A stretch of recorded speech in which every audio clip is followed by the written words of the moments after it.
out there somewhere, alone and frightened.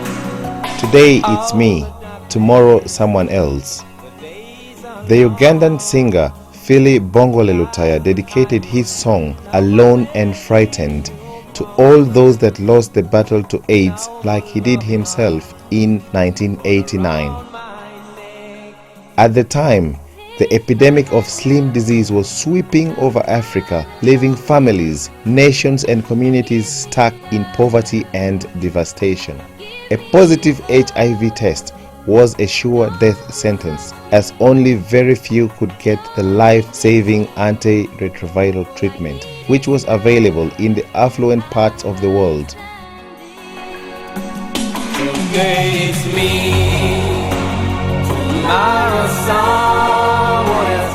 Fear and confusion of transmission was widespread, leading to isolation and stigma of infected and the sick. The breadwinners died, children became orphans, child-headed families were common, and grandmothers would care for numerous grandchildren for whom education would remain an unfulfilled dream. At the dawn of the new millennium, more than 34 million people were infected with the virus, 71% living in sub-Saharan Africa. In the heavily affected countries, the epidemic's adverse effects on all sectors of society became painfully evident, with ever-increasing poverty and failing development indicators. The AIDS epidemic had become a threat to human security and a potentially destabilizing force worldwide.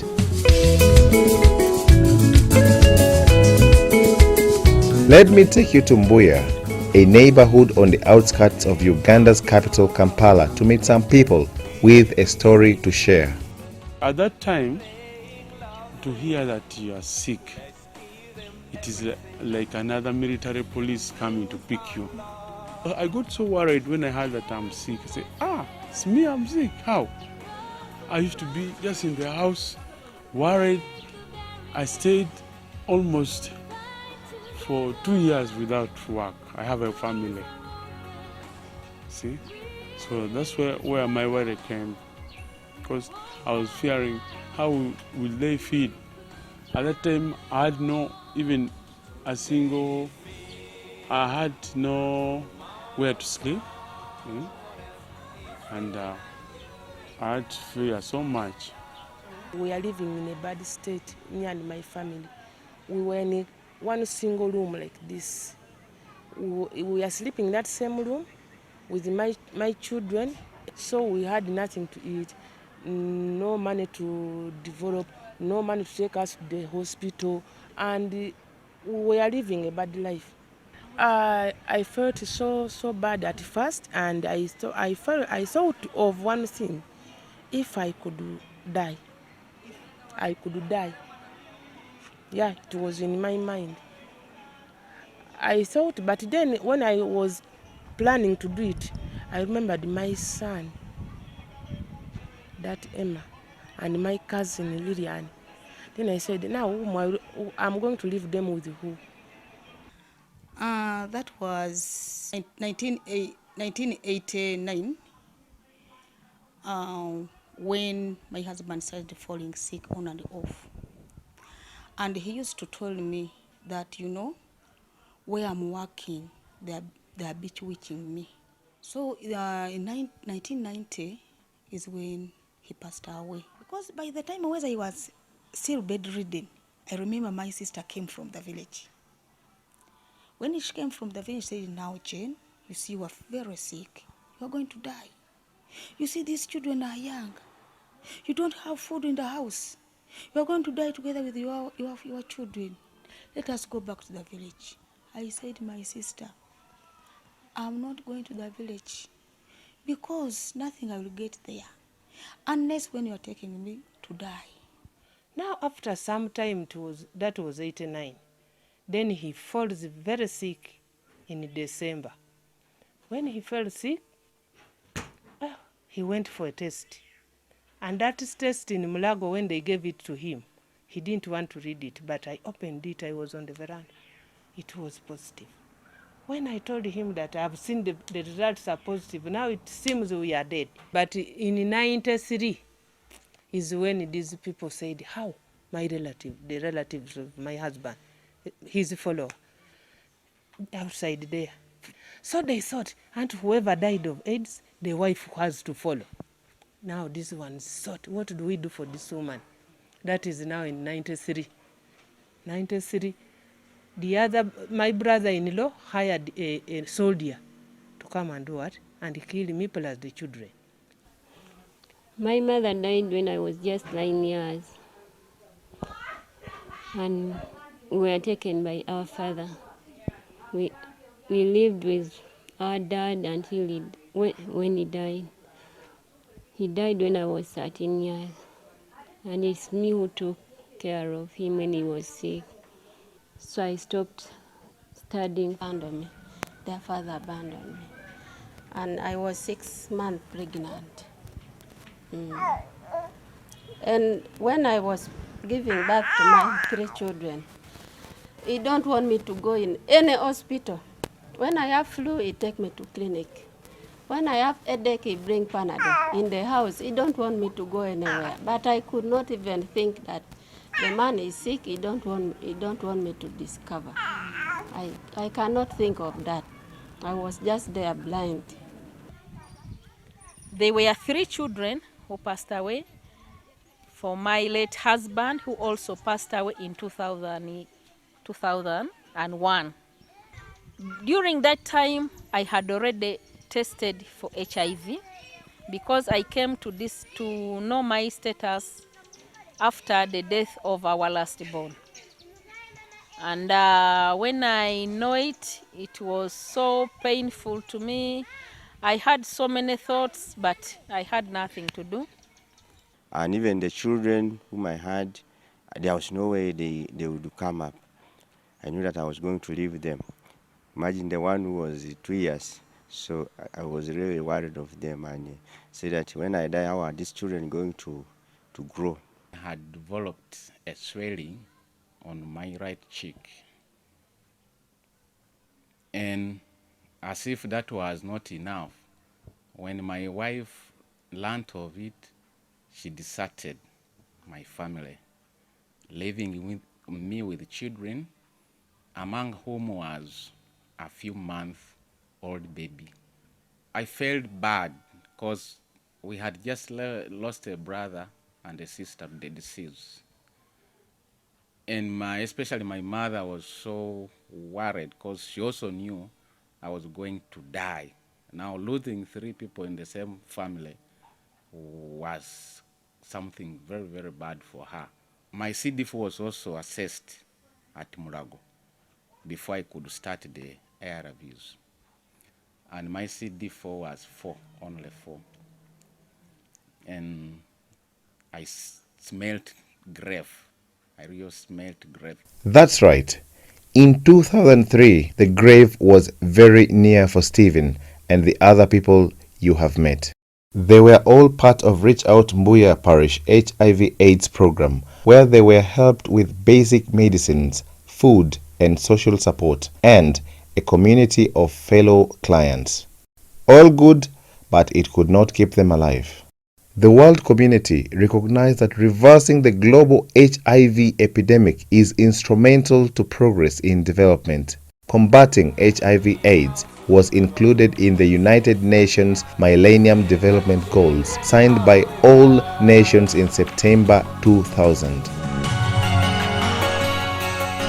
The antiretroviral medicine, which can suppress HIV and stop the progression of the HIV disease, was coming. But when? Rosemary, Jane Francis and others were lucky to get enrolled in research programs where they were given the ARVs. Others like Stephen and Joseph were very sick and could not wait for the drugs to come from the big international donors. Private sponsorships were arranged for them. A mere $1 per day did it cost to get them on the life-saving medicines. Finally came the day, 15th March 2004, where the drugs from PEPFAR, the U.S. emergency program for HIV/AIDS, became available in Africa and in Mbuya. Shortly thereafter, the Global Fund drugs followed. Now there was hope for the future. That is when wonders started to happen. When I started taking my ARVs, I see changes coming, and I say, this is another chance again I've got. So after there, they did a CD4. I had the 67 CD4. Now you are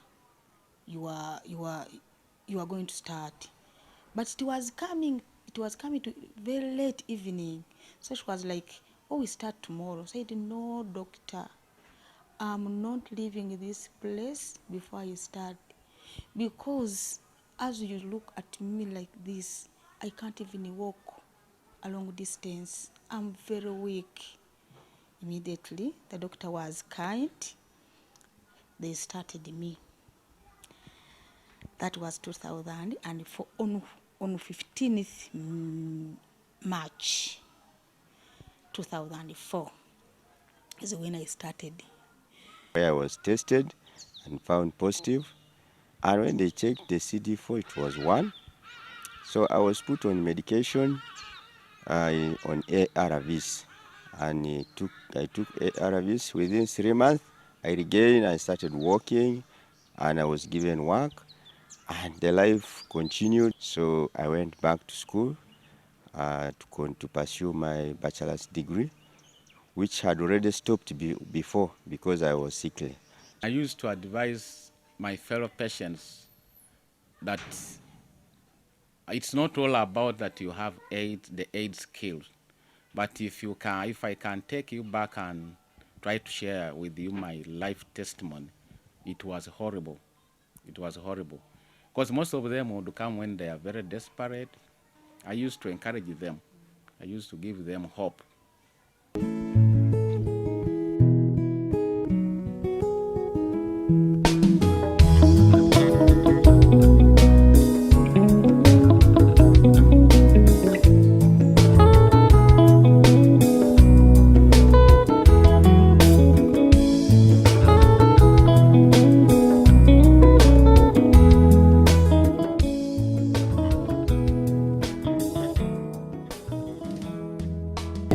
When my health improved, Richard gave me also a chance to go back to school because by then I was a school dropout. Okay, right now as I talk, I'm working as a teenage and adolescent supporter.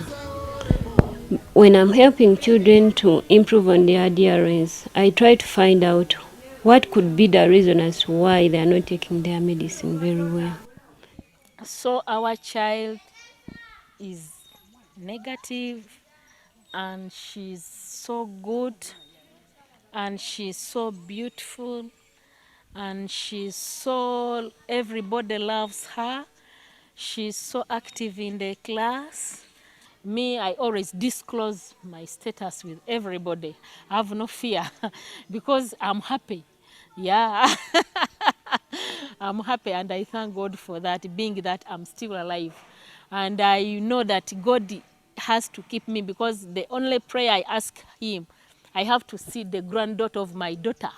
That is it. I don't want to see her children, but I want to see her, the granddaughter of my daughter. Yeah, I have to be alive. Though you are HIV positive, it doesn't mean that you're a pauper. You have to work. Because with me, of course, when I started drug, I know that I now have life. I have to work. I have to work. And I have made it, having been HIV positive since 1989. Up to date, it is like 25 years. I've managed to bring up all the children. The one who was 3 is now grown up, managed to graduate. I used even to go in the bus and I take alcohol, and I get drunk. I say, let me go back, and I sleep until tomorrow. But now, Since really my life changed and really I'm healthy, my mind changed completely. Now I think positively and I see that I have to make my destination very good.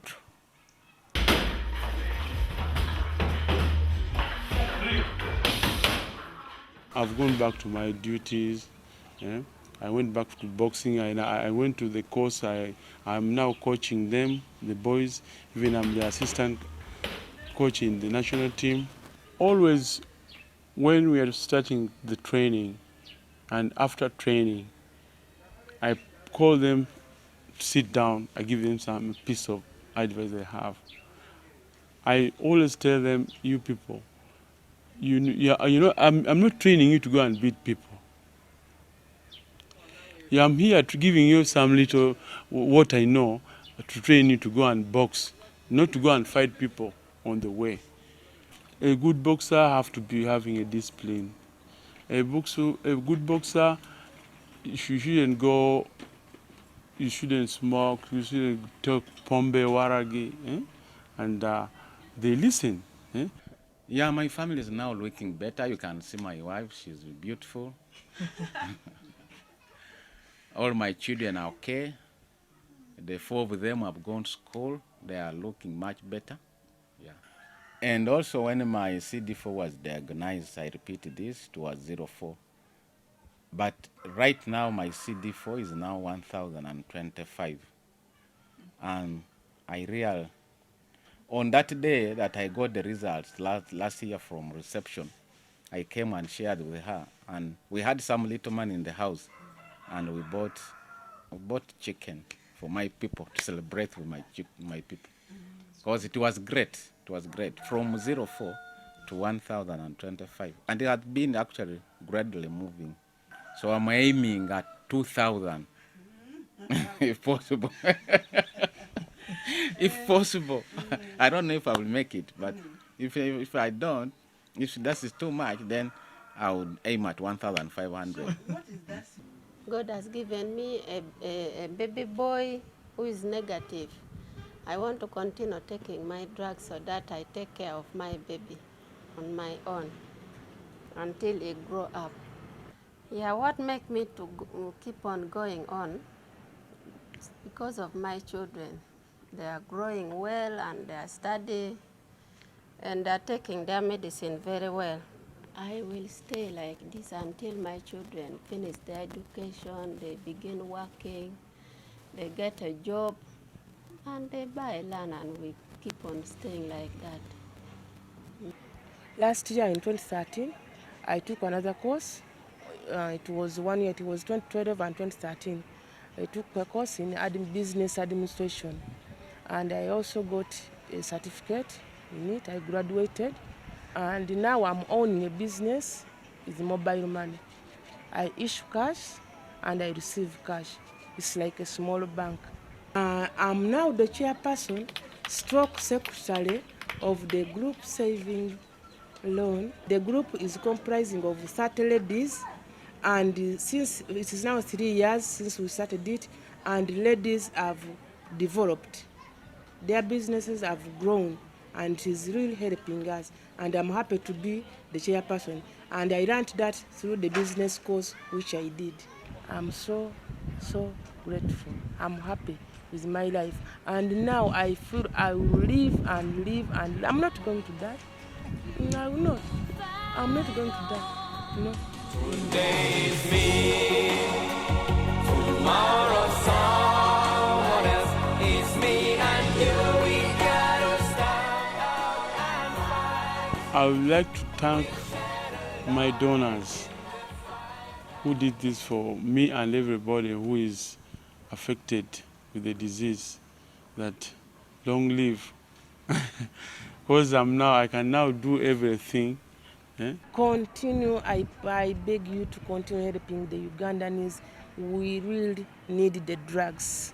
We need the medication. We need the drugs. The community needs us. Our children need us. The country needs us. We have a lot to do. At the 2014 International HIV/AIDS Conference in Melbourne, Michelle Sidibe, Executive Director of UNAIDS, called for ending AIDS by 2030.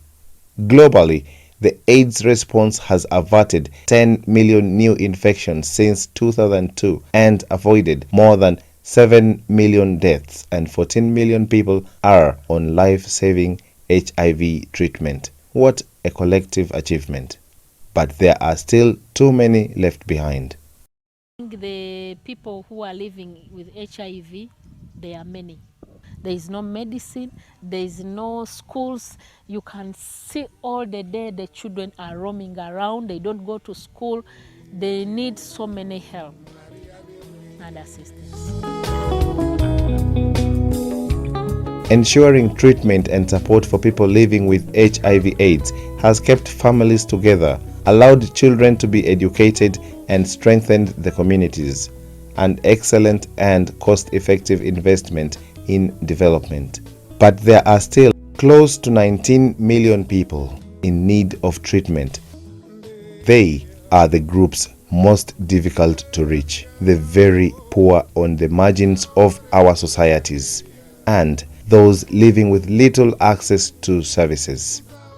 Creating an AIDS-free generation and ending the AIDS epidemic is an enormous task which takes all of us to get involved.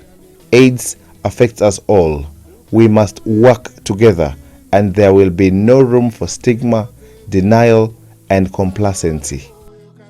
Together, we can save millions of lives, prevent millions of children becoming orphans, support development and education, and prevent poverty for the whole human family.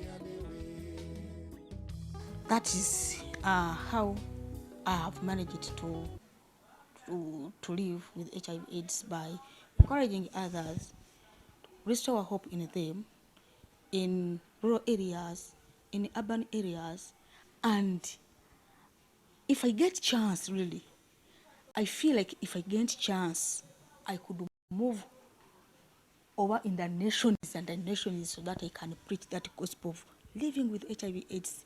You can live, you can win, you can really, you can stay and you can plan. HIV is not going to end today, but until when?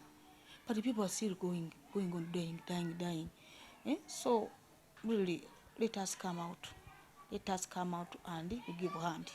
I feel like I'm happy what I'm doing, and I'm happy the way I'm managed to live, and I hope I'm going to do wonders on this world.